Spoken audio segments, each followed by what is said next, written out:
Halo Sobat Bisnis, pemilihan umum tahun depan tidak hanya di level pusat, namun juga melibatkan pemilihan kepala daerah. Tentunya rangkaian kegiatan politik ini amat sangat diperhitungkan oleh kalangan dunia usaha, termasuk di daerah. Bagaimanakah pemerintah daerah dan juga pusat memastikan investasi tetap berjalan baik di tahun politik? Kita akan membahasnya dalam Fokus Bisnis.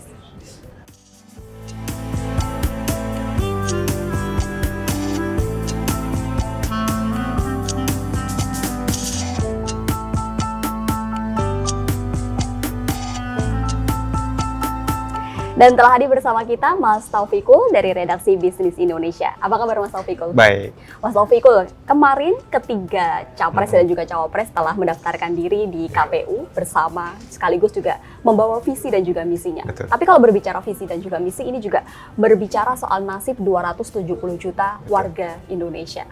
Menyoroti soal visi misi di bidang ekonomi, ketiganya sepakat untuk menaikkan pertumbuhan ekonomi dan juga membuka lapangan usaha sebanyak-banyaknya. Nah, dari target-target ketiga capres dan juga cawapres ini, apakah sudah relevan dengan tantangan-tantangan ke depan, Mas? Baik, kita bisa lihat ketiga calon presiden maupun cawapresnya ya, itu mengusung tema yang mungkin agak sama, seragam dalam soal kesejahteraan masyarakat dan sebagainya, termasuk dalam mendorong pertumbuhan ekonomi. Dan mereka terlihat cukup optimistis ya, dengan target bahkan ada yang sampai 7% pertumbuhan ekonomi per tahun. Padahal untuk tahun ini sendiri kita paling di sekitar 5. Tahun depan mungkin kita juga 5%, itu menurut proyeksi ekonom dan sebagainya. Di sisi lain mereka juga salah satu upaya untuk mendorong pertumbuhan ekonomi itu kan pembukaan lapangan kerja sebanyak-banyaknya ya. Relatif seragam sih dari ketiganya ini. Dan kita udah ulas di Bisnis Indonesia juga mereka misalnya dari sisi pasangan Anies, Caimin itu mereka mau membuka 15 juta lapangan kerja baru dalam periode 2025 sampai 2029. Sementara Ganjar Mahfud nargetin lebih besar lagi, 17 juta lapangan kerja baru. Masalahnya memang strateginya aja sebenarnya yang berbeda. Misalnya untuk Anies, dia lebih fokus ke industrialisasi, istilahnya mungkin berbeda ya. Salah satu mereka bilang reindustrialisasi, sementara satu pihak lagi bilang industrialisasi. Demikian juga untuk dari pasangan Prabowo Gibran, mereka fokus pengembangan usaha itu dengan cara penguatan di pengusahanya. Mereka bikin pengusaha-pengusaha baru, melahirkan pengusaha baru dan sebagainya.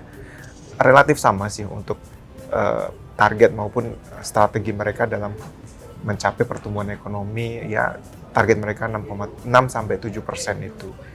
Dan di sisi lain mereka juga punya program yang mungkin relatif sama dengan pemerintah sebelumnya. Banyak sekali program yang punya irisan yang kuat dengan program-program pemerintahan Joko Widodo kayak gitu. Seperti misalnya, ya termasuk bantuan-bantuan langsung ya. Bahkan kita lihat juga Anies yang merupakan bisa dianggap gitu ya? Agak oposisi tapi kan wakilnya. Tapi kalau kita bedah visi misinya juga kurang lebih juga mirip juga. Mereka bahkan bilang ngasih BLT gitu.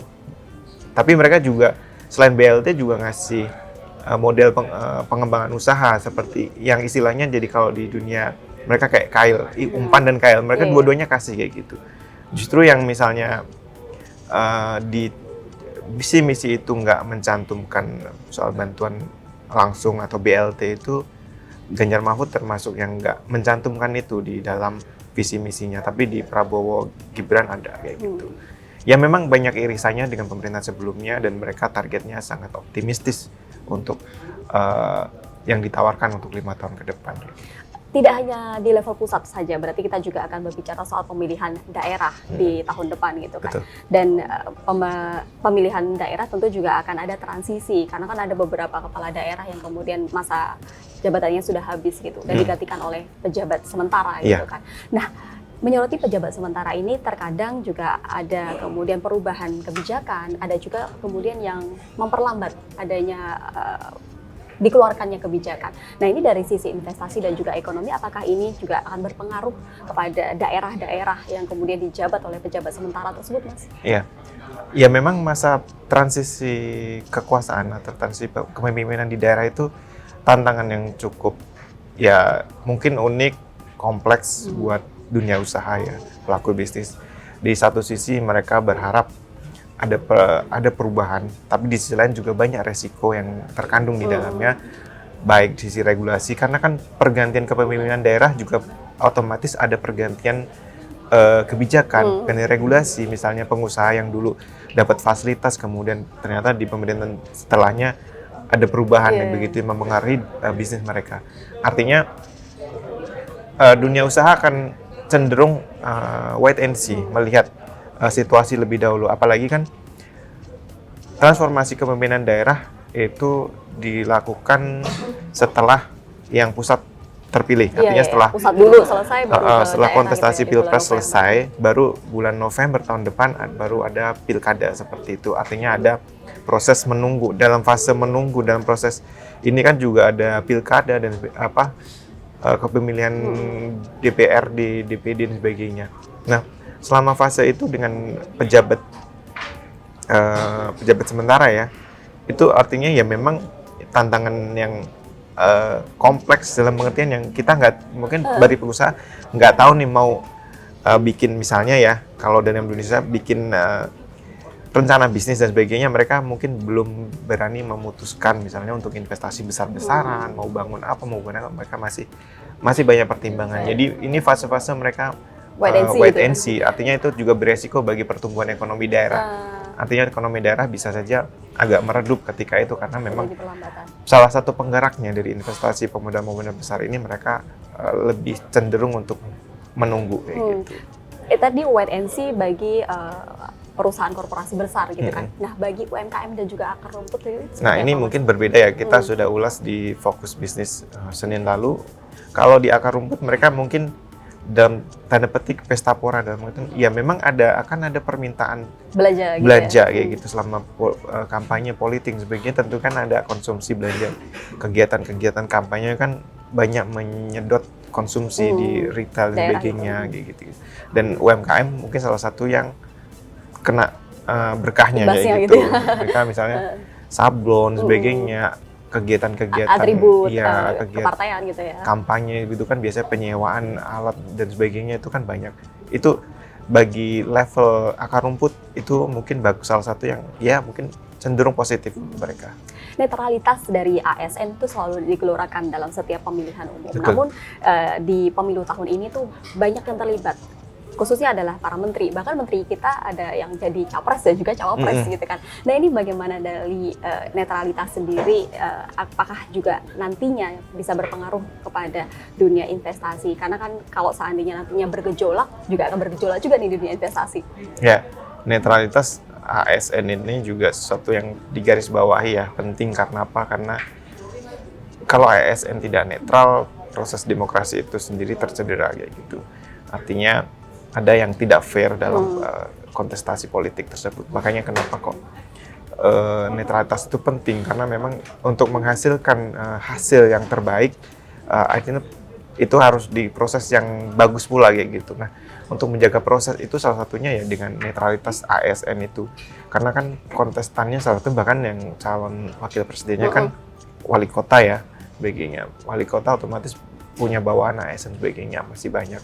Ada menteri juga sebagainya, dia bisa saja punya kecenderungan untuk menguasai anak buahnya. Nah, ini kenapa kok kemudian proses ini juga harus baik untuk menghasilkan sesuatu yang baik juga.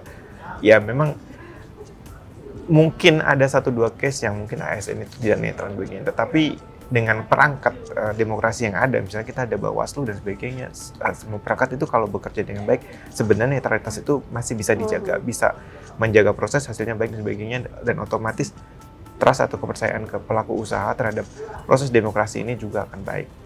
Mas, terakhir berkaitan soal daerah ini, Indonesia tuh luas sekali dengan penduduk Indonesia yang cukup banyak juga gitu kan. Apa yang perlu menjadi perhatian dan juga visi misi yang perlu digelorakan dari capres dan juga cawapres berkaitan soal daerah? Ya, salah satu yang menjadi banyak di garis bawahi pengembangan di ini ya, desa, daerah-daerah tertinggal sebagainya. Mereka banyak menyoroti itu, termasuk penguatan dana desa. Dana desa itu mereka mengusulkan untuk dinaikkan berapa kali, misalnya dikali lipatkan lah, istilah digandakan. Hampir semuanya punya fokus concern untuk pengembangan di desa. ini bagus sebenarnya, dan ini programnya pemerintahan sebelumnya, pemerintahan Joko Widodo tentang dana desa dan sebagainya yang sudah berjalan. Memang persoalannya ketika mau dinaikkan atau dilipat gandakan dana desa itu, ya persoalannya ada beberapa proses yang selama ini mungkin kurang belum dibenahi. Misalnya soal bagaimana perencanaan penggunaan dana desa dan sebagainya, mekanismenya, transparansinya dan sebagainya di level desa dan sebagainya, itu yang mungkin juga perlu dibenahi. Bukan hanya persoalan menaikkan jumlah dananya, tapi proses penggunaannya, pemanfaatannya di desa dan sebagainya gitu ya? Itu juga perlu dibenahi. Jadi program kampanye capres maupun cawapres seperti itu. Terima kasih sekali ya Mas Taufikul atas penjelasannya, dan tentu saja kita juga harus bersama-sama untuk mengenali calon dari presiden maupun wakil presiden kita, kenali juga visi misinya dan juga kawal pelaksanaan dari pemilu 2024. Terima kasih sekali, dan ulasan kita tadi telah terbit di Harian Bisnis Indonesia setiap Senin yang mengulas beragam informasi ekonomi dan juga bisnis secara mendalam. Sobat bisnis, jangan lupa untuk berlangganan e-papernya. Sampai jumpa.